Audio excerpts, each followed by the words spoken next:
Welcome to today's New Life Live podcast. Today's podcast is brought to you by you.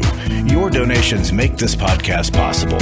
Please consider donating today using the New Life app, visit newlife.com, or call 1-800-NEW-LIFE.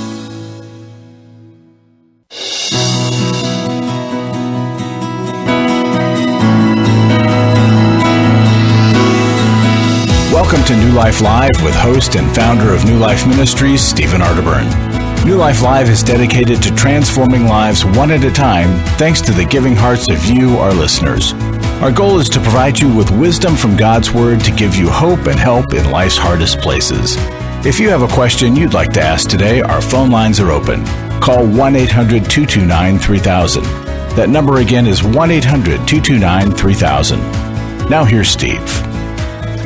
Hi, everybody. Welcome to New Life Live. It is a New Life Live day, and you could be alive and new and full of life all at once right here with Alice Benton, Dr. Alice Benton, Milan, Yerkovich, and me, Steve Arterburn. Really glad you're with us today. Hi, guys. How's it going? Great. How are you, Steve?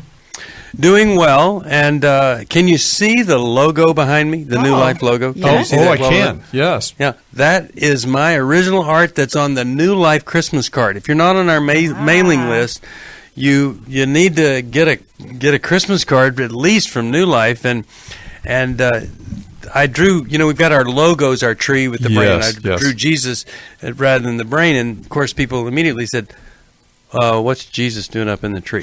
But anyway, some people are more creative than that, and they kind of understand that it's the Christmas version of our logo. Anyway, we're excited about not just Christmas coming up, but we've got Thanksgiving here, and it's going to be a great Thanksgiving here at New Life. We're grateful for every person here.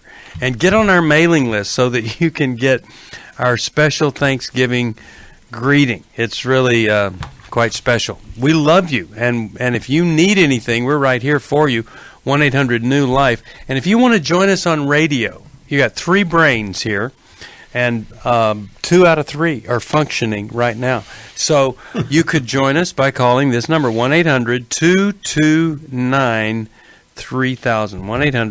1-800-229-3000. Now, I've got a testimony from Restore. It was this past weekend in D.C., and here's what somebody said, one lovely lady that went, and it might have some things in common with you. She said that sex addiction took away her voice and her power. That was the sex addiction of her husband. The Restore weekend helped me realize I could have it back. She said, I was so alone, but the weekend made me feel and see I'm not alone.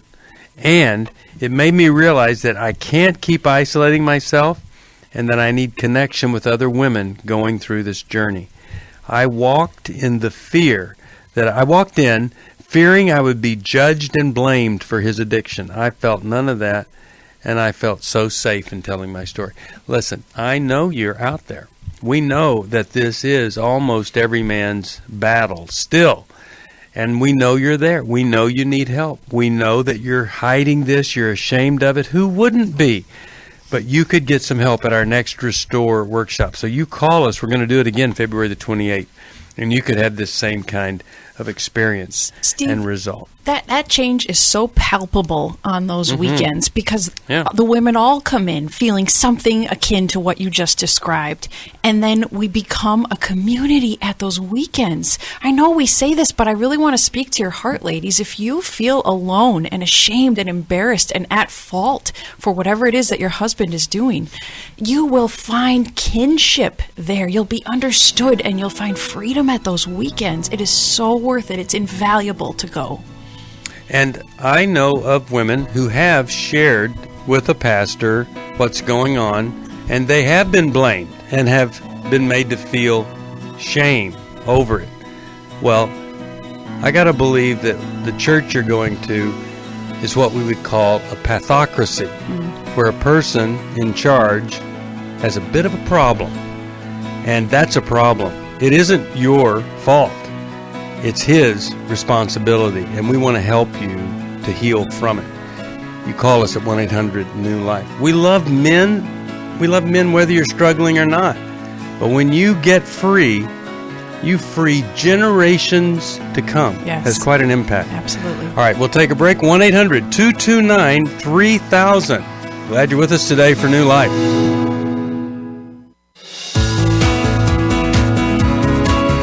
To find out more information about New Life or to order any of the resources mentioned on today's program, call 1-800-NEW-LIFE.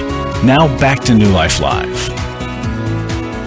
We're back, Steve Arterburn, 1-800-229-3000. We've got some calls lined up here, but I got to talk to you about something. I did a podcast a second ago, and the person was saying that a listener had asked this question. My 12-year-old, we found him with pornography on the phone, took away the phone, took away screens, and he snuck in another thing and all of that. And she said, so the person wants to know, what should we do? More punishment, more restriction, whatever. And I said, what's sad to me is that the person's question wasn't, how do I find a good Christian counselor for my son? Because if you've punished the child and they've felt humiliation and shame over being found out, most kids are going to say, man, I'm not going to do that again. I want my phone. I want to be on screens. So I'm going to prove to them. But when it's so severe that, he snuck another iPad into his bedroom to look at pornography, you've got to get some help for that. One of the things that I was asked was, so shouldn't they find a biblical counselor? I said, well, I got to tell you, if that was my 12-year-old, and I knew of an 80-year-old female biblical counselor, I said, that wouldn't be my first choice. My first choice would be a Christian counselor that specialized in 12-year-old boys. That'd be the first thing. And when you talk about trying to reach the heart of a 12-year-old, you really need somebody that knows how to communicate and relate. And so she said, man, it's just too bad there isn't a place where you could just call and they could try to find someone for you. I said, well, it's not too bad because that's what 1-800-NEW-LIFE is for. But sometimes you're in a church, a denomination, some kind of belief structure that thinks counseling isn't biblical or Christian or whatever. And I got to tell you something. That's just wrong. There are kids, 20 years old, 18 to 22. They're in Christian counseling programs in Christian universities and seminaries. They feel called by God not to go preach, but to sit down and teach somebody on a one-to-one basis. To say that that's evil or whatever, you're discounting the calling that these people have on their lives. And we're part of a network of counselors that believe this is how we can help people get free. So I question anybody that discounts the power or the validity of a really good Christian counselor, because we see transformation all the time. And if you need somebody, don't listen to somebody that would lead you astray. You call us at 1-800-NEW-LIFE, and we're going to help you find a great counselor. Let's go to Terry. Vancouver, Washington has called us at 1-800-229-3000, and we love that. And Terry, how you doing? How can we help you today? Well, I have quite a few questions. I listened to you guys years and years ago when I worked in Colorado Springs. I had access to your station there, and always respected your business and the way you go about things, and I appreciate it. I've got some really tough questions to ask. I'm 74 years old. I've been married to my wife for 47 years, and we've run into some terrible difficulties on this end. I have somehow or other engendered, and that's the terminology I use, literally sexual advances from a number of women over the past few years. Started years ago when I worked early on, just one or two occasions where it seemed like I did not have any intention of doing that. I never have had an intention of cheating on my wife or doing anything like that.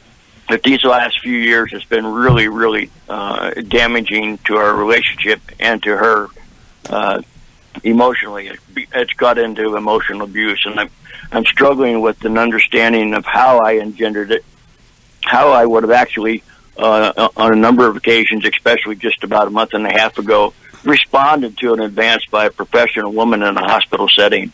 I don't have any reason to respond in that manner, and I don't know how it would be okay to do that. I'm at a loss. Okay.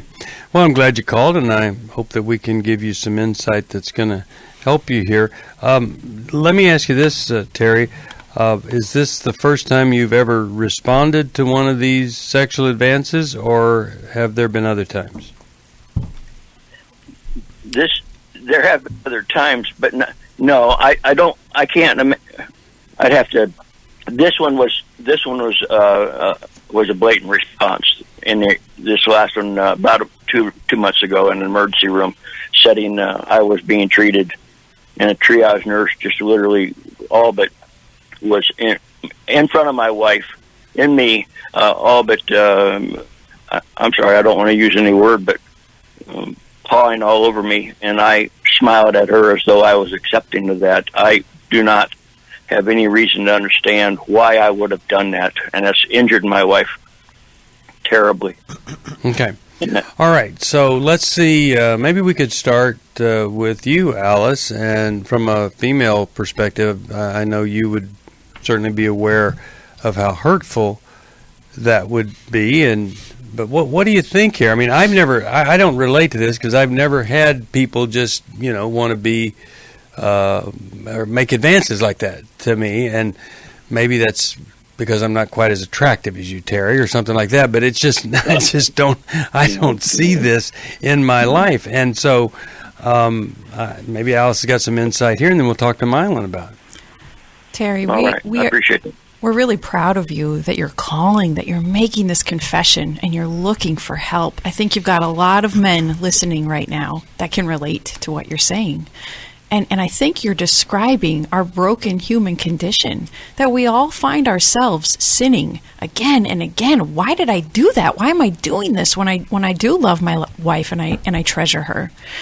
So what your temptations and these interactions, I think this is just sexual temptation, and all of us have to figure out how to deal with this response and the sin nature in us, and finding these sin patterns of repeating again and again what we wish we were not doing. And Paul describes that as well. So Terry, I want to adjust your question a bit, because I want to know, how have you dealt with this behavior pattern in yourself? As you find yourself doing these things, what kind of structured professional help have you sought for this pattern? To be honest, we've been divorced. I've been divorced, or I've been distanced from the actual church setting for years. I probably never bought into the Christian. Why, Terry? Ethic. Well, I didn't buy into the Christian ethic. I don't think the way I professed, but I didn't conduct. And Terry, would you consider yourself a believer now?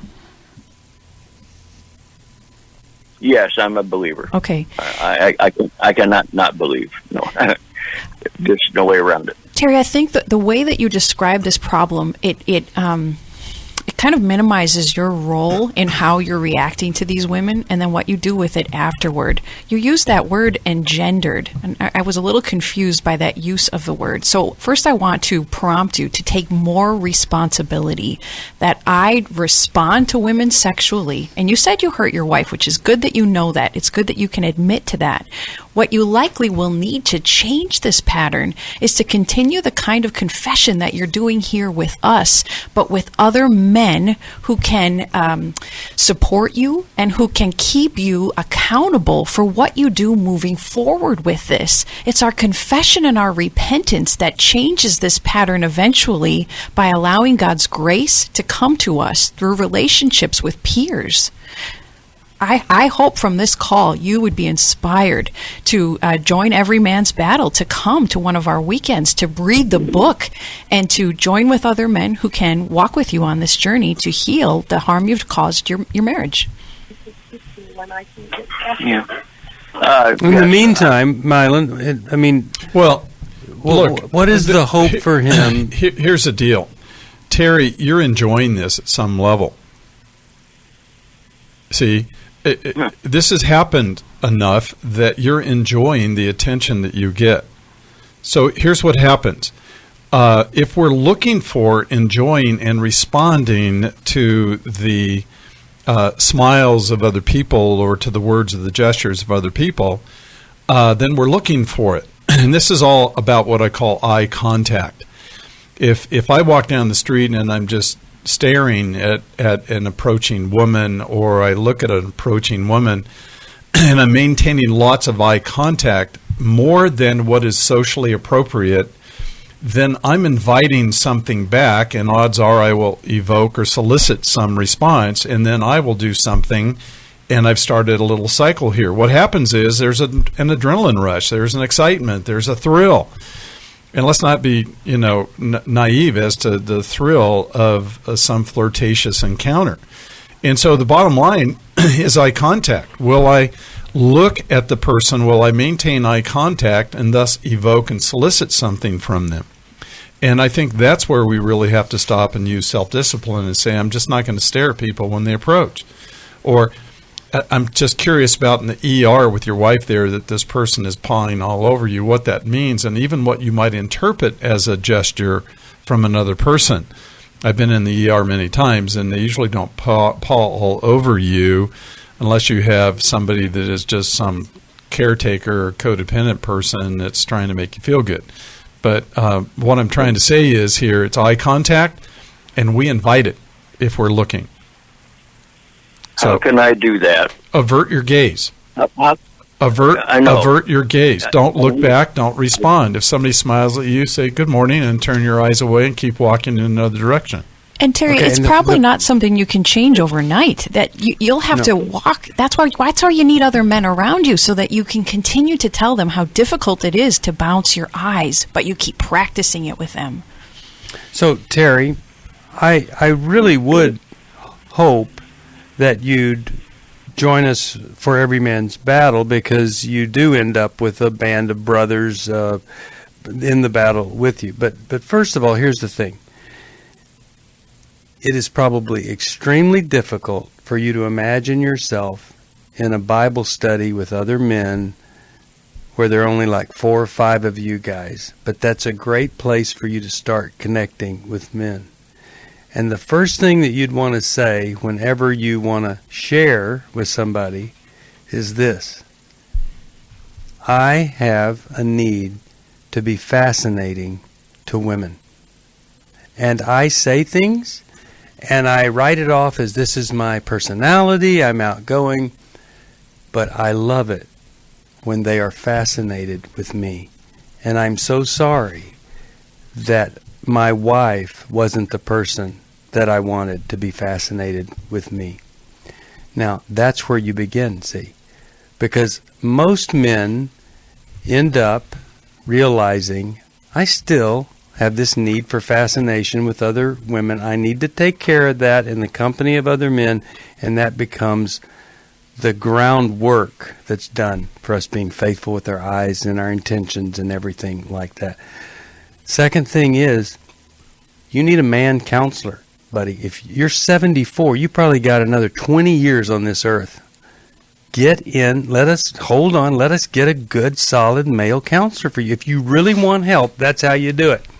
You think I like sitting down with a guy every week and having to talk? No. But I do it because I want to grow. Milan, your thoughts here? Well, just one more thing, and that is we have to ask, Newton said for every action there's an equal and opposite reaction. So I have to go back and even ask myself, so who didn't look at me when I was a kid? Perhaps nobody ever saw me. And so I'm really still reacting to a massive loss or a chronic loss in my life. If I never had anybody look at me, it's so exciting to have somebody look at me. Yeah. And then it becomes sexualized, and then, boom, we're off to the races. Right.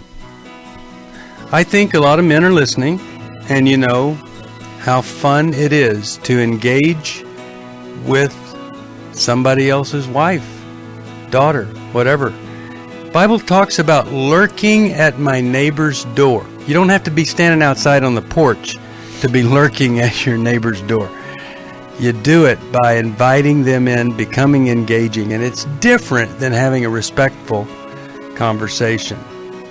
What a great thing, though, when you get over that. You get to graduate into real live manhood, even if you're already 80 years old.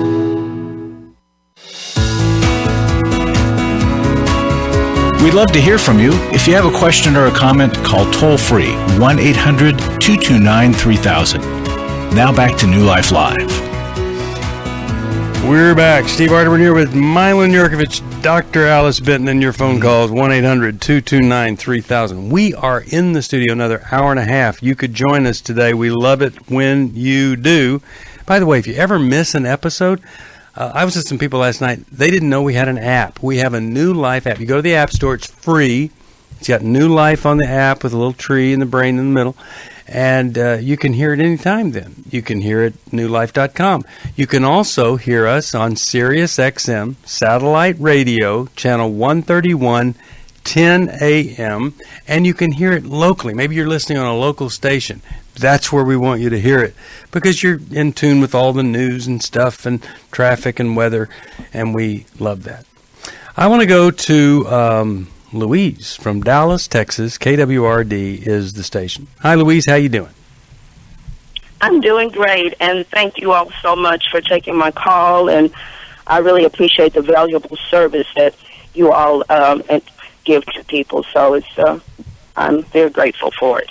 My question is, well, first of all, I'd like to say that I'm a member of this church, and the congregation is very, very small, about 35, 40 people that attend regularly, and I've been attending this church for a long time. And I needed some work done at my house, some carpentry work, and I asked one of the deacons that I've been knowing for quite some time, did he know of anyone that did carpentry work? And he referred me to one of the other brothers in the church he's very active in the church, and he's in leadership positions at the church. So this deacon referred me to this man. And but anyway, he came out and he took advantage of me financially. He didn't do everything that he was supposed to do, and I've asked him to come back out so I could show him show him what he needed to do. And he said he was going to text me, and he hasn't. But anyway, so quite often here lately, he's not at church. So my question is, should I don't expect him, because I see now that, that he's, that he's just that type of person that, so I don't think that he's going to do the right thing and fix what he's supposed to fix, nor give me any of my money back. But so my main question is, do you think I should let the deacon know that referred me to this guy that, that he took advantage of me financially? Why wouldn't you do that, is my question. What would keep you from just calling him right now and saying, hey, I've got a little dilemma, and I was wondering if you could help me with it? Why wouldn't that just be your first thought? I got to tell this guy and ask him if he could give me a little bit of help.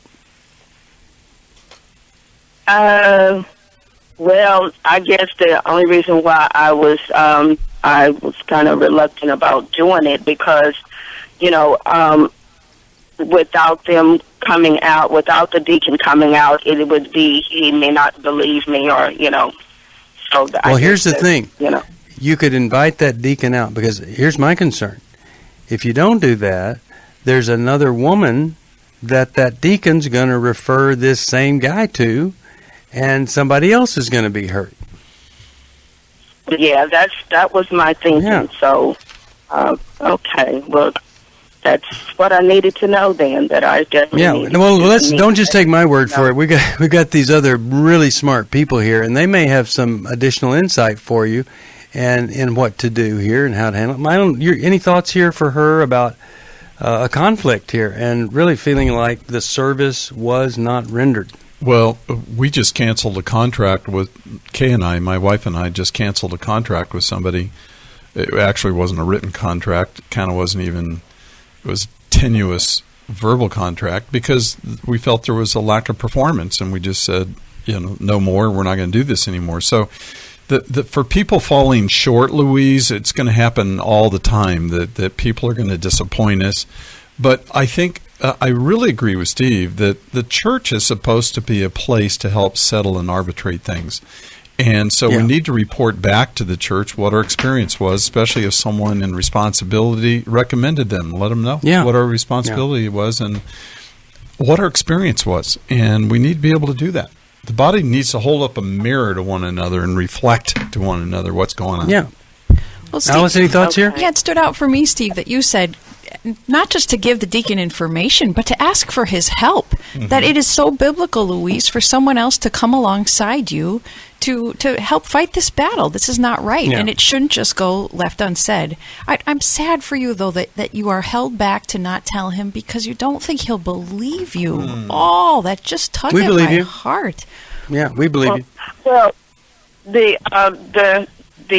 other reason why I was kind of reluctant as far as whether the deacon would take my word for anything is because since I just blindly trusted this person, and when they came out and I showed them or told them what I wanted done, well, one reason why I know that he was just really just very dishonest is because he told me when I told him that I'd had someone to do the roof, put a new roof on my house, and but as far as I know, the roof was fine.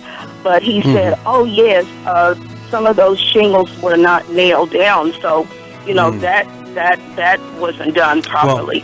I hope that what we've helped you with here will give you some good direction, and I'd love to hear what happens from all this. That if the deacon does get involved, helps you, and there's a good outcome here. In the meantime, I'm going to send you my new Bible. It's leather, the Restoration Bible, and I'll get that to you. And I'm really glad you called. 1-800-229-3000. We'll be back right after this. I was really living a very anxiety-filled life. I turned on New Life, and the topic that day was about anxiety. And just by listening, I got relief. You can help New Life Live stay in the air by joining Club New Life today.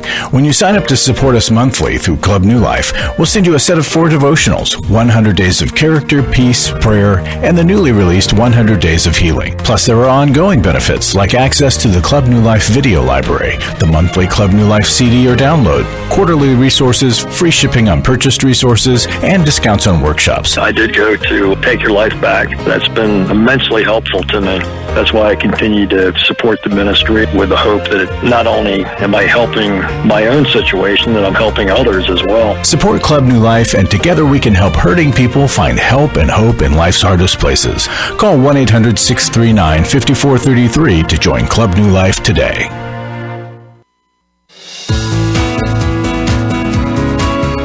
We're glad you joined us for New Life Live. To be a part of the program, call 1-800-229-3000. Now back to New Life Live. We are back, and always love having you here with us. And if you need help, it's 1-800-NEW-LIFE. And one of the reasons that we love doing this is, first of all, we're one of those rare programs that gets a whole hour on Christian radio and then are on the podcast, however you listen to it. And then the other thing is, we absolutely love the fact that there's an 800 number with people there that woke up this morning and said, I want to go save some lives. And you just call them anytime, and we're going to give you some direction and guidance when we're not on the air here. Right now, let's go to one of those guys, Andy from Washington, D.C. How you doing, Andy? What's going on in your life today? Hey, good. Thanks for taking my call. How you all doing today? Sure. Doing all right. Well, you had a program last week about you mentioned the open book mentality or on the top of the table mentality, something like that. Mm-hmm. That grabbed my attention, and that was last week. There's an issue I've been praying about for quite some time, and I need your help in how to proceed. I a phone call from my parents' lawyer Friday night asking me for character, some truth, and some a character background on my sibling, my brother. Okay. And my question is, how can I gave them straightforward answers, which was very sensitive, because this brother was molester. He molested me as a child. A few years ago, I forgave him. A few years ago, I interacted with him for years. My wife and I of 33 years would interact with him and his wife and his family. Now I have adult children. My question is, how can I effectively communicate to my adult children of this issue? Here's one of the key pieces to this is that several years ago, when I was having some surgery, he had found out about it, called me, and asked some inappropriate questions about that male surgery. I then blocked him from gatherings. I had to put some deep boundaries around my interaction with him because I really felt uncomfortable. And I really need some guidance on, number one is I provided the lawyer, the attorney on Friday night, what I knew about my sibling. I've been my parents' caretaker since for the last 10 months, and the lawyer feels that there's some issues going on in the family dynamics. The number one thing, though, and thanks for listening as I ramble on. I feel like I'm on a stage with tons of spotlights because you guys have quite the audience. Well, but we get it. We understand the complexity and the difficulty. Go ahead and ask us what you want us to help you with, and we'll give it to you. So here's the deal. My wife only found out last year that this thing was hanging in the closet, the skeleton. Nobody knew why I had refrained from interacting or communicating with him anymore. I believe that, in the Bible it says a soft answer turns away wrath in Proverbs. Just ask us a question. Ask us a question. Yeah, here's the question. How do I communicate effectively to my adult children and the broader family, because now this is on the table? Okay. Very good question. I'm going to let Alice get us started here as a PhD psychologist. Thank you. Yeah. Andy, when it comes to your children, what's your goal in disclosing some of this to them? My goal is, I don't know, for better words, damage control. Here's information now that my mother and father knew about already, but now there's a lawyer that is involved because I'm the trustee on the trust, but then it's complicated. But Andy, I'm gonna jump back in to narrow in a little bit. Go ahead. Are you hoping to explain to your children why you're disconnected from their uncle? There you go, bingo. And does the uncle still have interaction with your children and their children? Yes. And let me back up and say my adult children are married, but no grandkids yet. But that needs to be on the table at some point. So part of this is for the safety of the grandchildren when they come along, because your children don't know about this and they have not disconnected from this uncle. Yes, ma'am, and I've tried to, keep that soft answer mentality so that I didn't. Yeah. And was there ever any legal action taken against your brother for your sake? No. And no. Has he repented? Has he gotten help for it? And I'll say this real quick: is that he's in the ministry, and on a quick trip to Dulles Airport when I was driving him there, he said, "You need to forgive me of the past." I said, "Done." He got out of the car and went off to his ministry trip. I have not, because of trying to keep things even keel with the fam and all of that. Andy, it sounds like the answer is no, that you don't know of any deep structured work on his part to get help for having molested you. Correct. And he was inappropriate in some way in your discussions about a surgery. Is that right? Just a few years ago. Yes, sir. Okay. To answer your question. So I think you can let your children know, I need to reveal some information to you for your safety, and if you have any other children down the road, because there was sexual abuse from my brother to me. He sexually abused me And I'm concerned that he has not changed and that he might still be a risk. And so because of that, I have had to limit or even cut off my communication with him because I don't think that he's a trustworthy person to be in relationship with. And I need you to know so that you can safeguard your families. Well, thank you. That's exactly right. Just that simple. But the other thing is, I would be following up to be sure that he isn't hurting other people. Okay. I mean, I would just feel some kind of need to, this inappropriate stuff from a couple of years ago. So what is that about? Well, okay. I'm sorry to interrupt, Steve, but there's another issue too. Other people, but your parents are involved here. Mm-hmm. And you, for the last 10 months, have been caretaking and responsible for your parents, yet somehow there's a lawyer involved because of some characterological issue about your brother. Now, look, here's the elephant in the room right here. Why are you giving testimony about your brother's character to a lawyer that somehow is hired and solicited by your parents? See, so you have to tell your kids, look, there's a big deal going on here, and I need to make you aware of it. Uncle so-and-so, there's issues going on right now. I want you to be educated. I want you to know what's going on. I want you to know about the history. And we just can't trust what we see at face value. And then should he have involvement with your parents? Is he trustworthy? A lot of people that are unrepentant pedophiles and sexual predators, they don't take care of other people very well, or they don't influence other people well. They have their own self-serving goals and everything that are in mind, and they're not caretakers. They're takers, not caretakers. Yeah. So I'd be very concerned about your parents and what his involvement is with them. Exactly. Well, you guys have just like thrown the darts on the board and got it all, like all three of you. Thank you. Right in the bullseye. Well, and your kids, if they're adults and married, they need to know exactly what the family dynamics are and what's actually happening so they can observe and behave as adults. And one final note for you before we go, and that is simply this.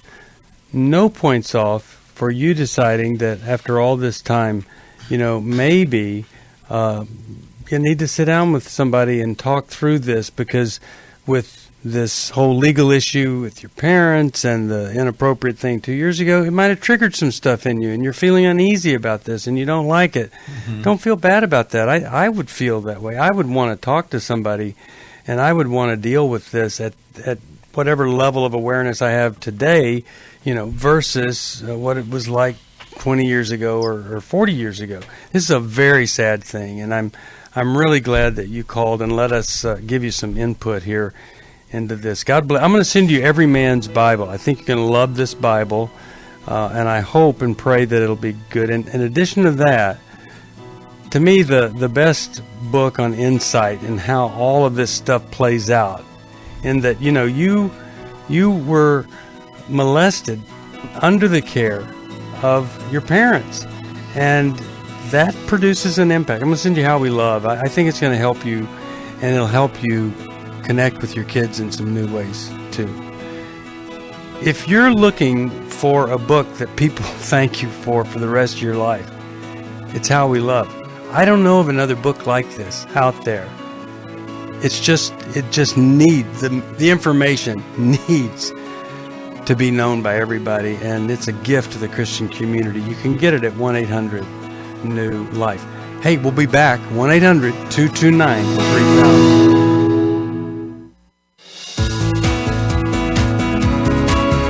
To find out more information about New Life or to order any of the resources mentioned on today's program, call 1-800-NEW-LIFE. Now back to New Life Live. We're back, and I'm so glad that we got that call and we were able to give some help there. That's why we're here. When you support us being here for other people in this way on the air, and people tell us all the time it's the only counseling they get is what they hear here. They don't have counselors in their area. If you call us, we can help you find one, perhaps, but we're not everywhere. But I would hope and pray that you would. It's 1-800-NEW-LIFE, and I would hope you'd support us so we can be here and continue to do this. Hey, give us a gift of any amount. I'll send you, I just saw it for the first time, our calendar for 2020. I've mentioned before, it's got 366, not 365 days. We don't shortchange you on leap year here. And then also, if you join Club New Life, $30 a month, we send you the 4 great devotionals, and we know you'll love them. The latest one is 100 Days of Healing. We've got 100 Days of Character, of Peace, Prayer. Just our way of saying thank you. It makes a difference when you support us. All right, I want to talk with, let's go to, how about we talk with Nan from Stroudsburg, Pennsylvania. Hi, Nan. How are you doing? Hi, how are you? Thanks for taking my call. Well, certainly. My question has to do with racism. I am an African American. Mm-hmm. And I find that there's so much racism in the evangelical white community today. Tell me about it. What are you hearing? What are you hearing?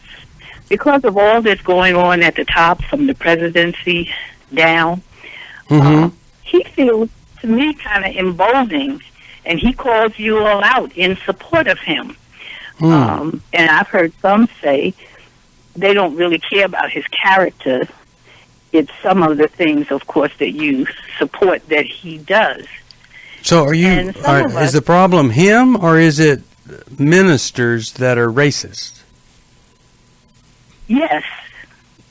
Where do you see this racism? Because I don't hear ministers being racist. In fact, you can't be racist and full of the love of Christ, because Christ was not I totally racist. Agree. So where do you hear this? Agree. I'm not hearing it. Is there a particular minister or somebody? It's the white evangelical community supports Donald Trump, and he says that you all do support him and vote for him. In spite of all these terrible things he said about people. Well, Nan, I'm listening. I hope that you don't lump everybody in together, because that's kind of a judgmental thing, or that could even be a racist thing, because not everybody that's a Christian or an evangelical supports Donald Trump or likes what he says or all that. They're different folks. Nobody's cramming that down anybody's throat. We're all unique and different and special, just like you are. And I just think it's really important that we evaluate each person individually. And what I've seen among evangelical Christians is a lot of love and hope, and I also see a lot of big old mistakes, and I've made some myself. So we want to give them grace too. And here's what I try to say about folks. I think they're doing the best they can. Even when they're making mistakes, some folks are doing kind of the best that they can. All right. I'm really glad you called. I'm going to send you one of these beautiful restoration Bibles, and I hope you like it. It's really been a blessing to a lot of folks. Let's go to Robert, Dallas, Texas. Your final phone call. I don't have a lot of time, but I did want to get to your call. How could we help you, Robert? Hi, good afternoon. Thanks for taking the call. Appreciate it. My question is pretty simple, but it has a lot of probably detail that you guys can ask. Okay. I'm not sure what the next step is with my wife. We've been married for 13 years, but that's not the problem. But her parents are older. They've been married for 52 years, and the dad decides he's going to have an affair. Mm-hmm. And with the affair, it's all over. My wife is one of 5 siblings. She's the youngest of 5 girls. Mm-hmm. And he doesn't care. He proclaims to be a Christian. He's 74 years old, and it's a Christian. He lives. It's an Asian community, so the parents live with one of my wife's sisters. Okay. And so the question for us then everybody is what? What's the question for us?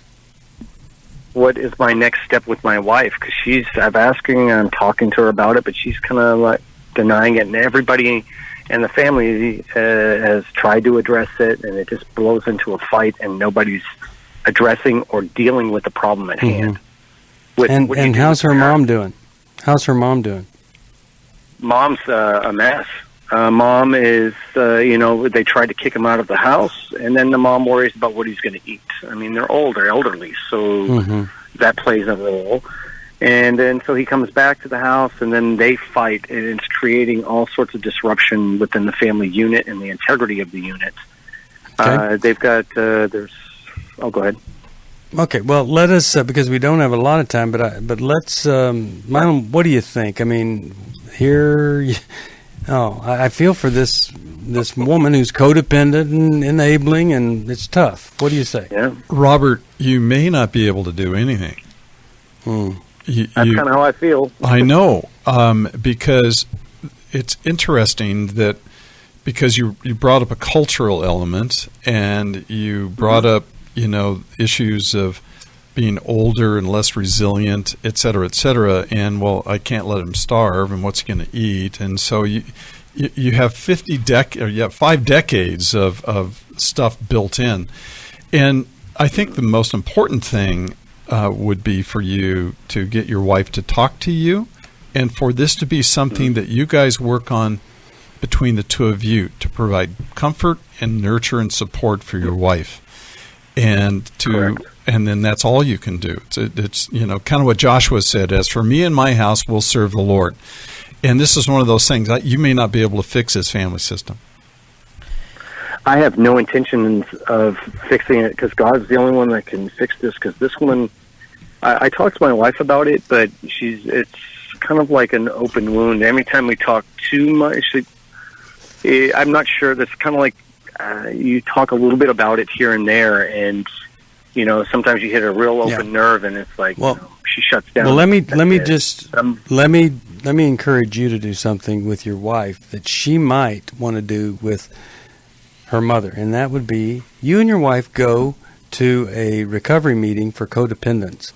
Could even be an Al-Anon meeting where you get a feel for folks that are standing in the wake of someone with a major issue and how they're handling it, what they're doing, and getting kind of some healthy thoughts inside your wife, and then she might decide, Mom needs to go to this, and maybe she'd take her to a meeting. Alice, you have a final thought here? You might consider calling Adult Protective Services if these fights are verbally abusive or physically abusive, and your mother-in-law's over 65. A social worker can evaluate that and help. And please pray against the spirit of infidelity.